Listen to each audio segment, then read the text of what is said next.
Hello, everyone. How's everybody doing? Hope everybody's doing good. Truth is as firm as ever. Truth is absolute. Truth dissolves lies. All you have to do is teach truth. All you have to do is to know the truth, and it will dismantle every argument that anyone can come up against God with. One, one case in point was a text discussion I just had with Luca Mendoga or something like that. What is his name? Forget. Anyways, he was saying, "Oh, do you know about the law of thermodynamics?" And I said, "Well, yeah, we know about the law of thermodynamics." It's not exactly what he said. It's not exactly what I said, but it's just give you an idea. Um, so he's asking me, well, what about this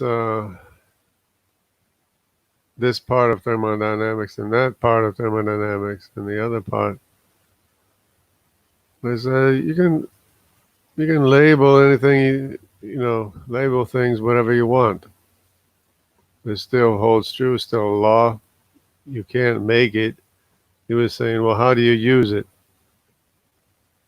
Say, well, you use it like you use heat, energy. And so he's going through all these different things, trying to thinking that he has something valid to say about the second law of thermodynamics. I don't know why it's just the second law. It's just all the laws of thermodynamics that count, because energy can't make itself. It can't order itself. It goes from order to disorder. So, anyways, make a long story short,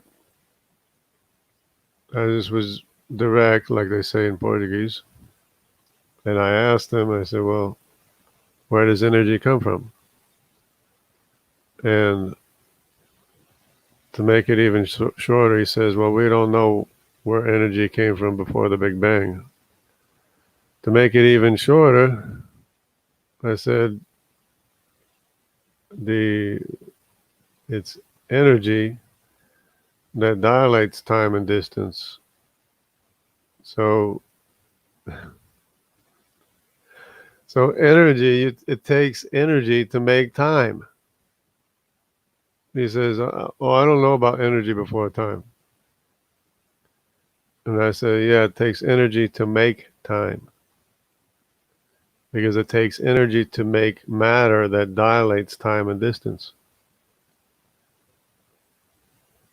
So, boom, he got blown out of the water there, and he had nothing more to say. He went to sleep. So then there's this other guy here. I had some discussions with him, a couple of discussions with him. It's his name would be Howard somebody. Let me see what we got here. Do a little screen share. And we'll go to this one here. We got Howard. Okay. Let me just go through this a little bit. So we're going back and forth a whole lot, because that's what they like to do. They like to talk about this, that, and the other thing, and never focus on what the facts are. So anyways, I was talking to him before. He says, I'm continuing our conversation here. Hope that's okay. Okay. He's talking about the phosphate deposits. He discounted that, said there was no more studies. I said there should be more studies. And he said, they already looked and there's nothing there to see. I said, there need to be more studies. He says, oh, no, they already looked at it. There's nothing there. phosphate deposits in wherever it was, South Carolina. Okay. So he's going back and forth. He's saying it's been discredited, disproved, and he says it always happens. It's always being discredited and disproved. No, you just keep moving the goalposts and making other arguments. When one argument of evolution fails, then you just make another claim. When one claim is disproved, you make another claim. Okay. Okay, he's talking about millions of years. I'm talking about consecutive layers of water deposited sediments. I'm saying you can't have millions of years between the layers. So you're still ignoring the fact that it's impossible to have 400 million years missing. And then what's he do? He talks about something else. He starts talking about the Morrison Formation. I said, I'm not talking about the Morrison Formation, and that's probably due to runoff anyways, because he's talking about unconformities in the Morrison Formation, which is the upper layers higher up. So anyway, okay. So he knows.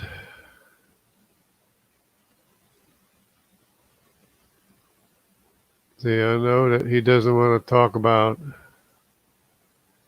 So he's saying there are layers covering hundreds of miles. Uniformitarian claim is that there are hundreds of millions of years between each of the layers, stacked like pancakes, extending for hundreds of miles in every direction. And I'm saying that this proves your dating methods because you can't have 400 million years of missing time between the layers and 200 million years time missing between the layers, or any amount, because 50 million years would have washed all the sediment layers into the ocean. So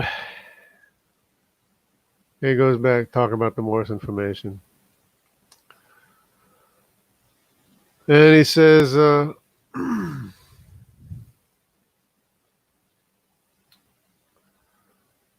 he's trying to understand. What he's saying is that there's not deep time missing between the layers. Your statement, the uniformitarian claim that there's hundreds of millions of years between each of the layers stacked like pancakes, is simply not true, or at least very rare. I think that is why I have not been following you, but I've been really trying. Yeah, right. As if I don't know that when you go to the Grand Canyon, between each of the layers, between one layer and another, is 200 million years missing. 300 million years between other layers. 400 million years missing between other layers. And these are all the lower layers. They're all consecutive water deposited sediment layers. Considering the fact that 50 million layers would have eroded all of these layers into the ocean that are above sea level. So this proves there are millions of missing years. Not even considering the facts, that's the reason I asked about the volume of the sediment layers on Earth, because if people understood the volume of the sediment layers that were scooped up and redeposited on Earth, they would understand that it was from the global flood. Because only a global flood can do that. Of course, if you had a global flood, it would liquefy everything, everything. Rock, doesn't matter what kind of layers they are.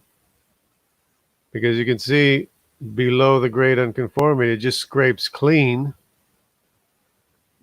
the layers that were there. And they're at an angle, but you can see how they were just scraped level. And then level layers were deposited on top of them. And then there's 200 million years missing, 300 million years missing, 400 million years missing between the layers, supposedly, according to their dating methods.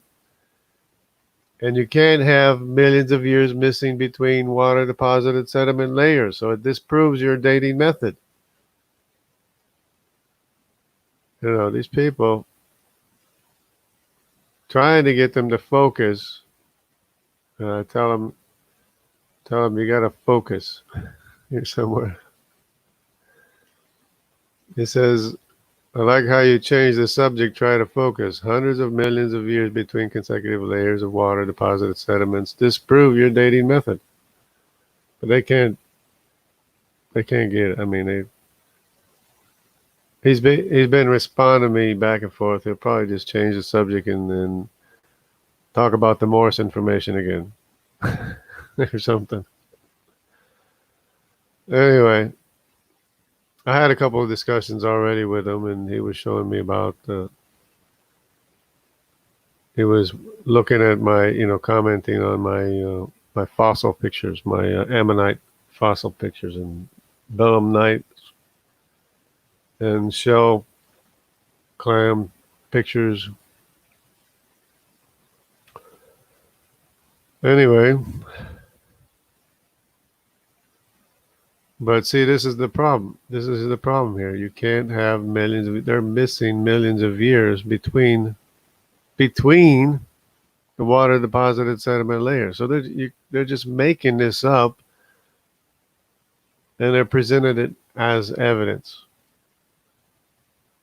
It's just utter nonsense. Utter nonsense.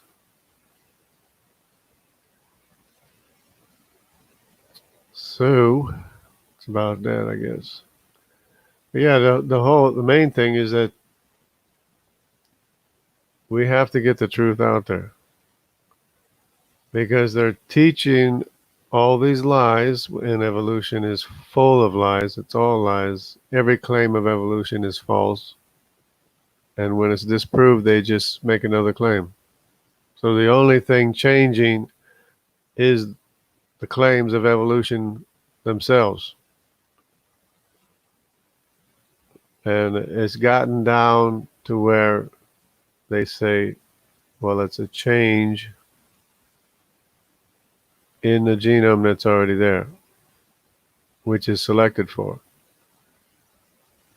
So it's never going to, unrelated changes to what's already there are never going to be complementary to each other, writing billions of bits of viable programming that's not there. It's just utter nonsense from the start, and I've known this as a child. It's utter nonsense, and people just have such a hard time with evolution. Even Christians have a hard time. They say, "Oh well, I guess there is evolution." No, there's not any evolution. There's only changing of what's already there, and that is not evolution. That is not getting viable written instruction that's not there. It's not producing what's required for evolution, which is billions of bits of programming that's not there. It's not that hard to understand. If I can understand it, I can come from the Amazon, I can understand it. There's no excuse for anyone not understanding. You just have to think about it. And then, of course, if you don't think about it, you're going to be confused.